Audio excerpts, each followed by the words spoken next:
We are live. So I'm going to share my screen.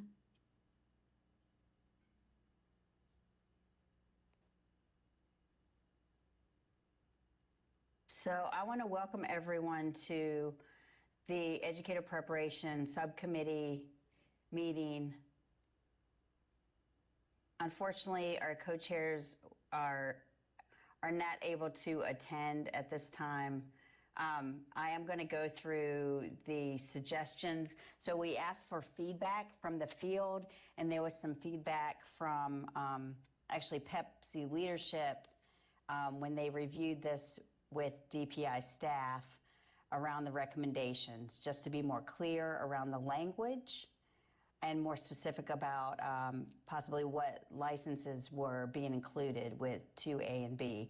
But I'll go through the recommendations, and then we can hear from Dr. Fleming, who is a subcommittee member here, and Dr. Griffin, who's the vice chair. He is also participating today.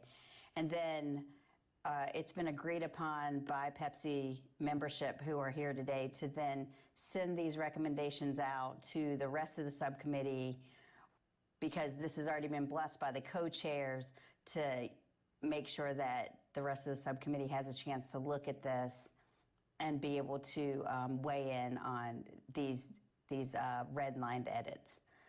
So the first one is for 2A, and it focuses on the residency license, and it says this is around field experience requirement for residency licensure. And what we're saying here is that at least 3 hours of field experience would be required prior to entering the classroom, and then to make it at least a minimum of 10 hours during the first year. That this would then allow a PSU to require more than 10 hours, but the requirement would be at least a minimum of 10 hours rather than up to 10 hours during the first year. It would give some flexibility to the PSU. And then the second redlined item was for 2A and B, and it said to the extent possible, residency licensure, emergency license, and other temporarily licensed candidates should receive at least 8 hours of instruction in the following prior to entering the classroom. And then it gives 4 different areas that they would be trained in around professional development. And so the reason that we have and other temporarily licensed candidates, because that would include the permit to teach.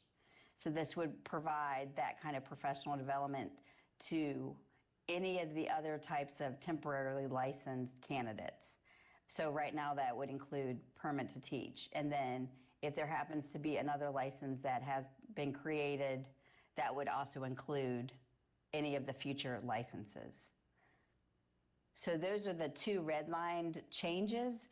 Do we have any questions or any comments? I like flexibility of if a district wanted, I don't know if they would, but if a district wanted more than that, and I'm good on 2A and B. Awesome. Yes, Kim, I think that satisfies some of the language concerns that had been presented, making these red line changes. Thank you. Yes. Okay, well, we seem to have consensus, a positive consensus, so I will send this out to the rest of the subcommittee, and I'll make sure to CC PEPSC leadership as well as the co-chairs to the subcommittee. And if there aren't any other questions, then I will adjourn the meeting. Hey, very good. Thank you. Thanks, Dr. Fleming. Thanks, Dr. Griffin. Thank you. Take care now.